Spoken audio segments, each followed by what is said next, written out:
Just like that, we've been teleported to Huntsville. We're joined by Sam Houston State head basketball coach Jason Hooten. Coach, what a crazy, I guess now 48 hours of sports or non-sports at this point with the coronavirus going on. We appreciate you taking the time.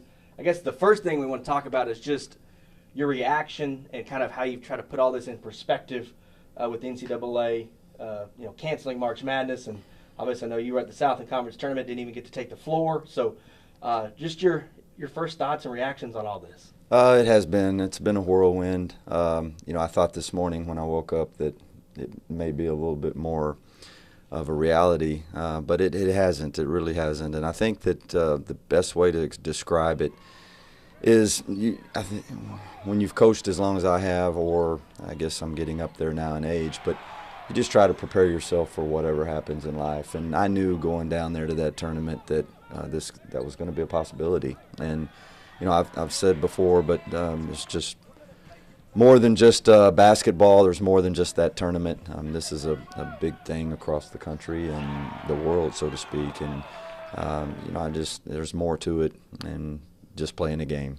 So I'm curious, Coach, when all this is happening and literally every 5 minutes news is breaking, new news is coming out, how did you find out that the Southland Conference Tournament was canceled, and how did you tell your team that, hey, looks like the season's kind of just over? Yeah, I was, we got up, and it really started the day before when we were at the tournament watching our opponent that we were going to play, and they announced at halftime of that first game, the 5 o'clock game, that the next game or the next day, the only parents and media would be able to attend. I kind of started thinking then, this is not good. And then went back to the hotel that night after feeding the guys, and we went through our normal day before the game or night before the game where we did video and all that. And when I was sitting there watching the Mavericks and the Nuggets, and then they came on and said that the NBA season was going to be halted, when it said that, then I knew that there was a great possibility the next morning I woke up that we were done. But it was hard because, we got up early at 7:30. We went and ate breakfast, and then we went to our shoot-around, and the guys were pumped. They were juiced. They were ready to go. And then we walked through the other team's stuff over at Katy High School before going back. And then right about the time they laid down to take their nap before pregame and before video, I got a phone call from Bobby Williams. But I was watching TV and saw that the Big Ten, I believe, was first, and then the ACC. And again, I just knew it was a matter of time. So, I was sitting there watching some Northwestern film on my iPad, but yet your mind is just, it's going a million miles an hour and it's all over the place. So I knew it was going to be over. And as far as the guys, I think their reaction is a lot like mine, and that it's just still not real. And I think they're going to probably wake up here in the next couple of days and, school being canceled, and they're going to say, wow, what could have been. But it is, I know that's cliche-ish, but it is what it is. And I think I'm a person who tries to make the best of every situation for these guys, and that's what I have to do is, I have to get them to understand that they had a special year, but that also this thing is a lot bigger than us and a lot bigger than basketball. At the time, I believe my timeline is correct, it was the conferences saying halt the conference tournaments before the NCAA said no March Madness. Correct. At that time, I think, weren't all y'all talking about, okay, SFA won the regular season crown, so of course they're going to go to March Madness, right? At that time, was it kind of tougher to swallow before the NCAA said no March Madness because you weren't even going to get a potential shot to prove yourself in the conference tournament? Yeah, I don't know really if it ever got to that, or we thought about that. I think it was just, hey, the conference tournament is over. Mm-hmm. And then at that point in time, it was a matter of, an hour or two before the NCAA came in and said there's going to be no NCAA tournament. We had gotten an email from the NABC saying that the Final Four and the convention itself was going to be canceled. So when I got that email from the NABC, I knew that the Final Four or the NCAA tournament was going to be next. And and I'm an old school thinker. I mean, I still to this day believe that we need to change that. I think the winner of our regular season in the NCAA needs to be the at-large or the automatic bid. I mean, you're talking about a team who's played an 18 or a 20 game schedule and had gone through the injuries and the ups and the downs and playing good and not playing good and home games and road games. And that person, to me, is the team that deserves to go to the NCAA tournament. And in that case, SFA definitely deserved that this year. They were the best team. Last year, though. As we were last year. I mean, and I'm not saying that because we were last year. I still think that you just, when you go to a tournament and in 3 days you get hot and you win 3 games, I'm not saying there shouldn't be a reward for that, but I don't know if that takes the place of a hard-fought, conference long season. Obviously, it's disappointing how it all turned out, Coach, but I feel like it's extra disappointing for you guys in the SAM team because you thought you had a chance to legitimately win it all. You played SFA tough twice. You'd already beaten Northwestern State. And as you said earlier, your guys were kind of built for these kind of moments. So that make it sting anymore, I guess? It does, yeah. I mean, we had a good season, I think, for Sam Houston and the program that we've built here. It was an average season. We won 18 games. We felt like we could win 20. And, you feel like this team was built for that. I think the biggest reason I feel that way, though, is a lot of the guys back from last year, they had that sense of what it was like last year not winning it. And I think going into this season, that goal was we're going to get to that tournament. We may or may not win the regular season, but when we get to that tournament, that's what we want to do. And seniors like Kai Mitchell and, and Chad Bowie and then, Dane and Swoop coming from Elon to come here and have that opportunity, it stings. It stings even more. Because, we had our ups and downs this year, but it seemed like when it was time to play the big games, our guys always rose to the occasion. And, in SFA, they had beaten us twice already in 2 close games. My dad always said if somebody beats you 3 times, then they were just better than you. And probably not wrong. And I would have liked to have had that chance, though. I would have liked to have had that opportunity for sure. Yes. Speaking of those seniors, I mean, they're done. And their season ended, I guess, the last time you took the court in the regular season. How did Kai and Dane and Chad take that? Did they take it harder than the rest of the team? Yeah, I mean, I've been I'm an honest person, and I've been really upfront with those guys for the last 2 or 3 weeks or month. Hey, guys, this is the last practice you possibly could ever have. Hey, guys, this is possibly the last time you'll ever play a game or a college game. And so, yeah, I try to do that to build up to where, if a situation comes, not necessarily something like this, but you lose a tough heartbreaker at the end, those guys know that they gave everything they had and they put whatever, into it. Right. And so, to say, man, they didn't get that chance, yeah, it's even harder. And I'm sure, again, here in the next 3, 4, 5 days or a couple of weeks, that it'll hit home for them. And, they got a lot to be proud of, though. Speaking of those seniors, there's been a lot of talk, at least online, about the possibility of maybe granting an extra year of eligibility for these guys who didn't get a chance to completely finish out their senior season.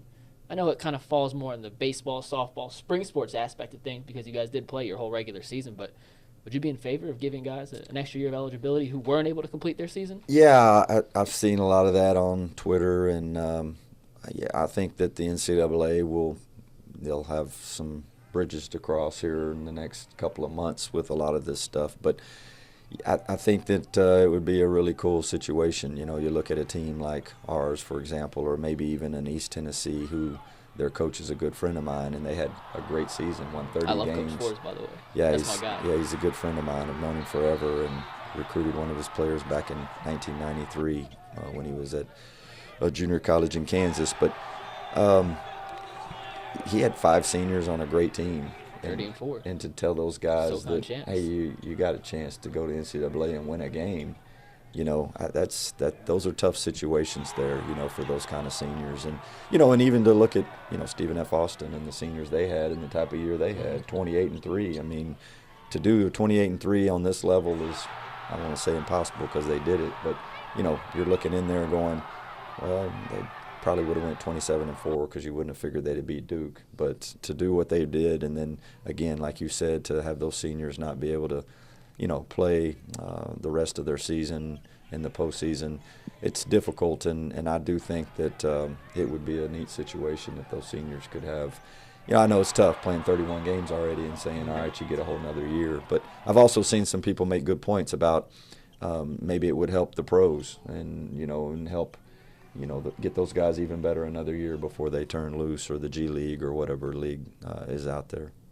What have you been doing these last 2 days? Man, it's weird. It really is. I got home yesterday and we had a talk with the guys, and just the most important thing is to make sure that they're okay, right, and make sure they're fed. Now that we're back here, we need to make sure we get them fed every day and that they got a place to stay. Obviously they do in their rooms. And then just to see which ones are going to go home and which ones are going to stay here. And then once I knew they were good and secure, I went home and, I played about 5 games of one-on-one Nerf hoop, and I watched Richie Rich and one other kind of children's movie last night. I can't remember what it was, but it was weird. It was a really surreal feeling to know that our family is sports oriented. Obviously, my wife's a coach, and my children play ball, and and I'm not saying that we don't watch movies or do anything else and play board games, but we watch a lot of sports on TV, and when you got home last night, they watch a lot of movies. I don't. I'll be honest, I'm not a big movie person. I just like to watch sports and read and, and play with them. But last night, there wasn't a ball game to turn on. And so, and then the craziest thing last night when I tucked them in is, my daughter, she's 14, and she broke down crying last night because, she's not going to get to see those seniors play anymore. And that was tough. I had to hold back some tears, and she didn't understand. She didn't get it. She doesn't understand why they can't play anymore, or why we can't play anymore, or why there's not sports. And so I just think that whole concept of what our world sometimes are focused around. I mean, look at you guys. This is what you do. And so it's just bigger than this is way, way bigger than that. And, you're talking about a guy that's living in Washington, and if he travels to Houston, and, this thing could just start spreading. So it's I think it's the steps that everyone is starting to take, I think, are smart. And I think that here in the next month or two that we can get this thing under control and everybody can go back to living their normal lives. You don't watch a lot of movies, but you watch a lot of film. That's your version of a movie, right? Correct. Just breaking down the tape from Northwestern State and New Orleans. Correct. You gotta say something on that? No. Are you kind of happy that the tape grind is over, or do you love grinding tape, for lack of a better word? Man. Did not see that one coming, Coach. Yeah, that's a curveball. It's a really good question, and thank you very much. The grind is the grind is what it is, and I'm sure there's a lot of coaches that like that, but I think if they really told you the truth, that's because now, I mean, I'm watching film on recruits, and so there's always film to watch, but that grind it's tough in this business, as y'all's business is. I mean, you're running back over there today for a 2:00 news I mean, you guys are grinding. Y'all work really, really hard, and I think everyone that loves what they do in their profession, I think they work hard at it. Passion is why we do things. We have passion for it. But to not say that I'm going to be up until 2:00 in the morning watching Northwestern tonight is, yeah. Speaking of grinding, I know you're friends with Buzz Williams, the Aggies coach. He's a grinder in his own words. That's something he's talked about many times this season. From what you've seen from this A&M team, I know you're focusing on Sam, but where they started to where they finished, it's a completely different looking team. Yeah, but I mean, Buzz is a grinder, and I'm sure you guys are well aware of that. He's probably told you. But Buzz is one of the best. I mean, they hired the right person in that job. He's a guy that can, take, I guess the best way to say it is he can take less and make more of it. And I think he did that this year, and that's no slouch on any of those kids over there. But I think what he did was go in and start building his culture, and the culture of working hard, playing hard, getting after it. And he's done a remarkable job. I guess he finished somewhere in fourth, fifth, sixth, and tied for sixth. And he got Coach of the Year. And really, how hard is that to do? I'll tell you how hard. Coach Justice did that last year with our women's program. She finished fifth and got Coach of the Year.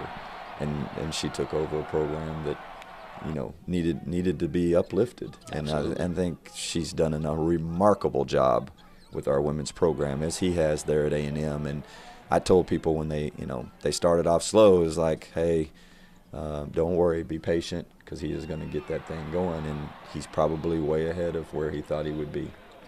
The good news is we'll win a Southland title this year, but the trajectory of your program is on the up. So this time next year, hopefully we're doing a sit-down with you after you punch a ticket to March Madness. Talk to us about the status of your program. You got a Brian kid and Zach Nuttall that was first team all-conference coming back, and I know you got some other pieces you're probably excited about. So how do you kind of shift gears so darn fast and start looking to the future? Because I know coaches are always looking forward. Yeah, you know, I think we've, you know, this was our 18th year in a row that we made the conference tournament, and in my 10 years as a head coach, we've finished worse than fourth, I think, one time. So our level of consistency has been great. The one thing that we haven't done as my head coaching tenure here is just to make it to the big dance. And that's what we want to do. I mean, we're already working. My assistants are sending me film to watch as we speak, and we're grinding and on the phone. And, you know, I think this is a point in time where, you know, we've got to get a few more pieces in there, and then we just got to keep getting these guys better. Obviously, Zach is a great person to build around. And, you know, he'll be a junior next year, and there'll be some high expectations from him, as that's what he wants, and a guy who can lead our program, hopefully, to as you said, punch that ticket. Need a big guy. We need another big guy. We got a good young kid coming that we signed early out of Missouri that we're excited about, and he'll be a good 4-year player for us. But we do need another big guy, and you know, losing Kai will be hard. He's a really, really tough matchup in our conference. And the biggest thing about Kai, I tell people, is just how much he wants to win. I've never been around a guy that wants to win more than Kai. And really, that was the part that was hard for me, is just to see him not be able to go out there and compete one more time. But, yes, I believe our program is in the right direction. And, you know, I'm excited about some of our young kids and some of the guys that we've already signed. And hopefully we can, you know, continue to win and maybe even take that next step. Awesome, Coach. Thanks for sitting down and doing this with us. Yeah, thank y'all for coming over. And you guys have been terrific for us all year long. Y'all do a great job of our university and our athletic department, and just giving us that media outlet. And we really appreciate you guys. Appreciate you. Thank you, Coach. Eat 'em up, Cats. Thanks. That's head coach Jason Hooten, men's basketball coach here at Sam Houston State. Not a lot of sports, but I think we might have a play of the week. We do have a play of the week coming up next. All right, stay with us.